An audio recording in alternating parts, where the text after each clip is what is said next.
தேவனுடைய நாமம் மகிமைப்படுவதாக. மீண்டுமாக இந்த அருளுரை துளிகளின் வாயிலாக உங்களை சந்திப்பதிலும் உங்களோடு தேவனுடைய வார்த்தையை பகிர்ந்து கொடுப்பதிலும் நான் மகிழ்ச்சி அடைகிறேன். இன்று நம்முடைய சிந்தனைக்காக நான் எடுத்துக்கொண்ட தலைப்பானது ராஜாக்களை ஏற்படுத்துகிற தேவன். இதுதான் இன்றைக்கான நம்முடைய தலைப்பாக இருக்கிறது. ராஜாக்களை ஏற்படுத்துகிற தேவன். இதற்கு ஆதாரமாக தானியேல் 2:21 நாம் வாசிக்கலாம். தானியேல் 2:21. அவர் காலங்களையும், அதாவது அவர் என்கிற அந்த பிரதிபெயர் சொல் தேவனை குறிக்கிறதாக இருக்கிறது. அவர் காலங்களையும் சமயங்களையும் மாற்றுகிறவர். ராஜாக்களை தள்ளி ராஜாக்களை ஏற்படுத்துகிறவர். ஞானிகளுக்கு ஞானத்தையும் அறிவாளிகளுக்கு அறிவையும் கொடுக்கிறவர். இந்த வசனத்திலே நம்முடைய தேவன் ராஜாக்களை தள்ளி ராஜாக்களை ஏற்படுத்துகிறவராய் இருக்கிறார் என்பதை நாம் காண்கிறோம்.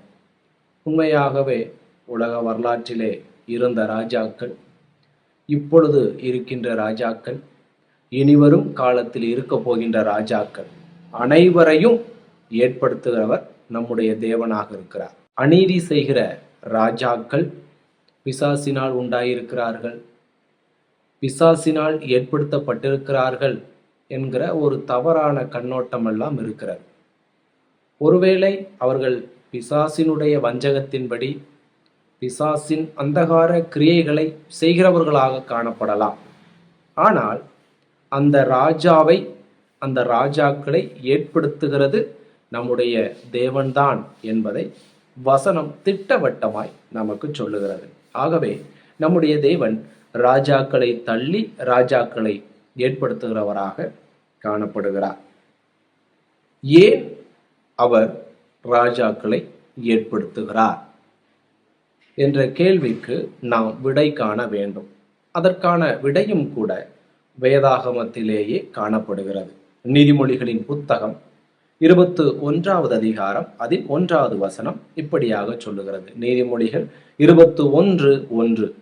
ராஜாவின் இருதயம் கர்த்தரின் கையில் நீர்க்கால்களைப் போல் இருக்கிறது, அதை தமது சித்தத்தின்படி அவர் திருப்புகிறார். இந்த வசனத்தினுடைய சாராம்சம், தேவன் தம்முடைய திட்டத்தை, தம்முடைய சித்தத்தை நிறைவேற்றுவதற்காகவே ஒரு ராஜாவை அல்லது ராஜாக்களை ஏற்படுத்துகிறார். அந்த ராஜாக்களின் இருதயம் தேவனுடைய கரத்தில் நீர்க்கால்களைப் போல, அதாவது ஓடுகிற நீரை போல காணப்படுகிறது. தேவையான இடத்திற்கு அதை தேவனே திருப்புகிறார். அதாவது தம்முடைய சித்தம் என்னவோ அதை அவர்கள் மூலமாக தேவன் நிறைவேற்றுகிறார். ஆகவே ராஜாக்களை தேவன் ஏற்படுத்துகிறார். ஏன் ஏற்படுத்துகிறார் என்று பார்க்கும் பொழுது, இந்த உலகத்திலே, இந்த உலக வரலாற்றிலே தம்முடைய சித்தத்தை, திட்டத்தை நிறைவேற்றுவதற்காக அவர் ராஜாக்களை ஏற்படுத்துகிறார், பயன்படுத்துகிறார்.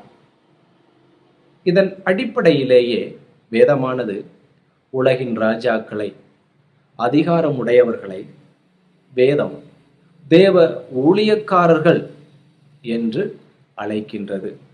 அப்படியாக இந்த ராஜாக்கள், அதிகாரிகள் தேவ ஊழியக்காரர்கள் என்று எங்கே அழைக்கப்பட்டிருக்கிறார்கள் என்று பார்க்கும் பொழுது, பவுலடிகளார் ரோம திருச்சபையாருக்கு எழுதின நிருபம் 13வது அதிகாரம் அதன் 4வது வசனம் இப்படியாக சொல்லுகிறது. உனக்கு நன்மை உண்டாகும் பொருட்டு அவன், அதாவது அந்த ராஜாக்கள், அதிகாரம் உடையவர்கள், அவன் தேவ ஊழியக்காரனாய் இருக்கிறான். அதே வசனத்தின் கடைசி பகுதியிலே பார்க்கலாம், அவன் நீதியை செலுத்துகிற தேவ ஊழியக்காரனாய் இருக்கிறானே. இன்னும் கூட அதே அதிகாரத்திலே 6வது வசனத்திலே பார்க்கிறோம், இதற்காகவே நீங்கள் வரியையும் கொடுக்கிறீர்கள். அவர்கள், அந்த ராஜாக்கள், இந்த வேலையை பார்த்து வருகிற தேவ ஊழியக்காரராய் இருக்கிறார்களே என்று சொல்லப்பட்டிருக்கிறது. ரோமர் 13:4 மற்றும் ரோமர் 13:6 இரு வசனங்களிலும் 3 முறை அதிகாரிகள், ராஜாக்கள் தேவனுடைய ஊழியக்காரர்கள் என்று அழைக்கப்பட்டிருக்கிறார்கள். உண்மையாகவே அவர்கள் தேவனுடைய ஊழியக்காரர்களாக காணப்படுகிறார்கள். ஏதோ கிறிஸ்தவர்களாகிய நாம் மட்டுமல்ல, வேதத்தின்படி அரியணையில் அமர்ந்து ஆட்சி செய்கிற ராஜாக்களும் தேவனுடைய ஊழியக்காரர்களாகவே இருக்கிறார்கள். மாற்று கருத்து இல்லை. இதே போல ராஜாக்களை அவர் தம்முடைய திட்டத்திற்காக, சித்தத்திற்காக பயன்படுத்துகிறார் என்கிற உண்மையை வேதாகமத்திலிருந்தே நாம் பார்க்க முடியும். அப்படியாக அதற்கு ஆதாரமாக வேதாகமத்தில் வருகின்ற பல ராஜாக்களை நாம் திருஷ்டாந்தங்களாக வைக்க முடியும். அப்படியாக பாபிலோன் சாம்ராஜ்யத்தின் ராஜாவாக இருந்த நேபுகாத் நேச்சார் என்ற அரசர், தானியேல் 4வது அதிகாரம். எகிப்து சாம்ராஜ்யத்தின் ராஜாவாக இருந்த பார்வோன், யாத்திராகமம் 14வது அதிகாரம். பெல்சாத்சார் என்கிற நேபுகாத் நேச்சார் என்கிற அரசனின் பேரன் பெல்சாத்சார், தானியேல் 5வது அதிகாரம். அடுத்ததாக மகா கோரேசு அல்லது 2ஆம் கோரேசு, ஏசாயா 45வது அதிகாரம் 1 முதல் 5 இவரை குறித்து நாம் வாசிக்கிறோம். ஆக இப்படியாக நேபுகாத் நேச்சார், பார்வோன், பெல்சாத்சார், கோரேசு இவர்களெல்லாம் உலக வரலாற்றிலே மாபெரும் சாம்ராஜ்யங்களுக்கு ராஜாக்களாய் அரியணையில் வீற்றிருந்தவர்கள். இவர்கள் அனைவருமே தேவனுடைய ஊழியக்காரர்களாய் இருந்தார்கள் என்பதை இந்த பகுதிகளிலிருந்து நாம் கற்றுக்கொள்ள முடியும், அறிந்து கொள்ள முடியும். ஆனால் ஒன்றை மட்டும் நாம் தெளிவாக அறிந்து கொள்ள வேண்டும். இவர்களெல்லாம் உலக வரலாற்றிலே தேவனால் நியமிக்கப்பட்ட ராஜாக்களாய் இருந்தார்கள்.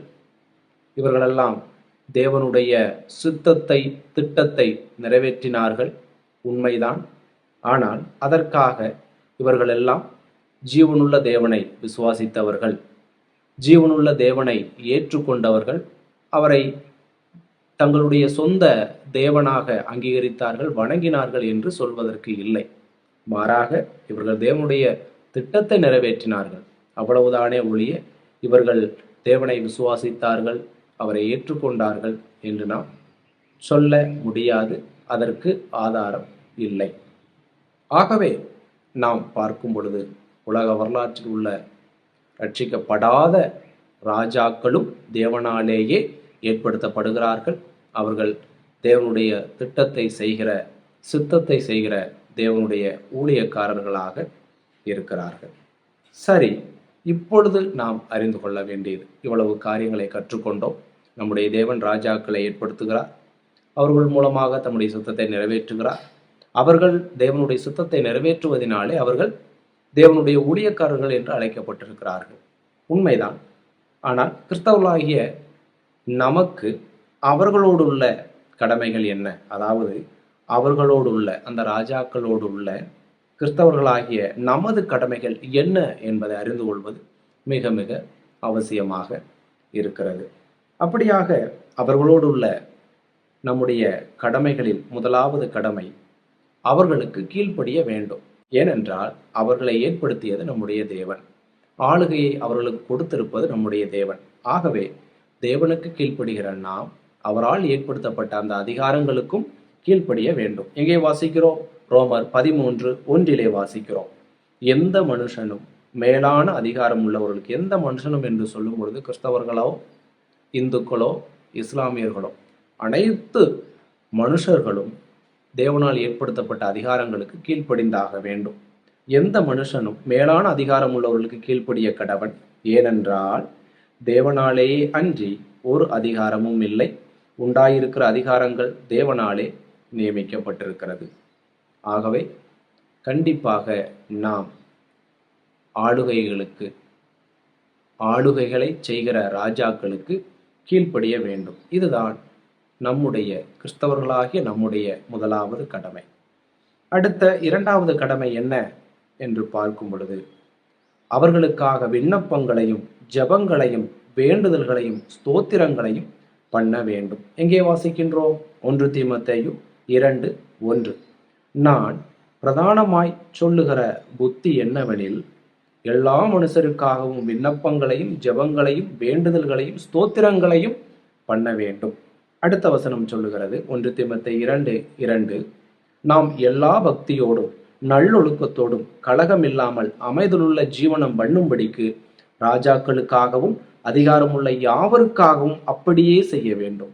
இந்த அப்படியே என்பது முதலாவது வசனத்திலே சொல்லப்பட்ட விண்ணப்பங்களையும் ஜெபங்களையும் வேண்டுதல்களையும் ஸ்தோத்திரங்களையும் என்கிற காரியங்களை குறிக்கிறதாக இருக்கிறது. ஆகவே எல்லா மனுஷருக்காக இவைகளை பண்ண வேண்டும் என்று சொல்லும் பொழுது அந்த எல்லா மனுஷரிலும் இவர்களும் அடங்கி விடுகிறார்கள். அந்த எல்லா மனுஷர் என்கிற பதத்திலே நாம் படித்து வருகிற ராஜாக்களும் அடங்கி விடுகிறார்கள். ஆகவே ராஜாக்களுக்காக நாம் செய்ய வேண்டிய இரண்டாவது கடமை அவர்களுக்காக தேவனிடத்தில் விண்ணப்பங்களையும் ஜெபங்களையும் வேண்டுதல்களையும் ஸ்தோத்திரங்களையும் அவர்களுக்காக நன்றிகளையும் நாம் பண்ண வேண்டும்.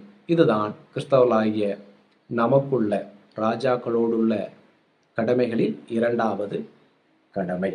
ஆகவே பிரியமானவர்களே, நாம் சிந்திப்போம். நம்முடைய ராஜாக்களோடு, நம்மை ஆளுகிற ராஜாக்களோடு இந்த கடமைகளை நாம் சரியாக நிறைவேற்றுகிறோமா? அவர்களோடு உள்ள இந்த கடமைகளை நாம் சரிவர நம்முடைய கிறிஸ்தவ வாழ்க்கையில் அன்றாடம் நிறைவேற்றி வருகிறோமா என்பதை சிந்திக்க வேண்டும். அநேக நேரங்களில் நாம் இதை தவற விட்டு விடுகிறோம். இன்று நாம் அதிகமாக ஜெபத்திலே ஜெபிப்பது, இந்த ராஜாக்களை எங்களுக்கு தாரும், இந்த ராஜாக்களை எங்களுக்கு அகற்றி போடும் என்று ஜெபிக்கிறோம். இப்படி ஜெபிக்க வேதம் நமக்கு ஒருபோதும் அனுமதி கொடுக்கவில்லை, சொல்லிக் கொடுக்கவில்லை.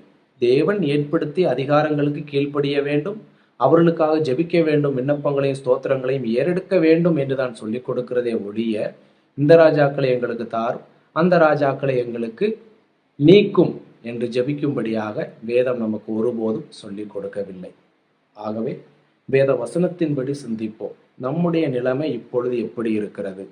நிகழ்கால நம்முடைய ஆட்சியாளர்களோடு, பிரதமராக இருக்கட்டும், முதல்வராக இருக்கட்டும், மற்ற ஆளுகைகளாக இருக்கட்டும், அவர்களோடு உள்ள இந்த இரண்டு கடமைகளை, கீழ்ப்படிதல் மற்றும் அவர்களுக்காக தேவனிடத்தில் மன்றாடுதல் என்கிற இந்த கடமைகளை சரிவர செய்கிறோமா? அல்லது வேதம் சொல்லிக் கொடுக்காத முறையின்படி நாம் நடந்து கொண்டிருக்கிறோமா, செய்து கொண்டிருக்கிறோமா?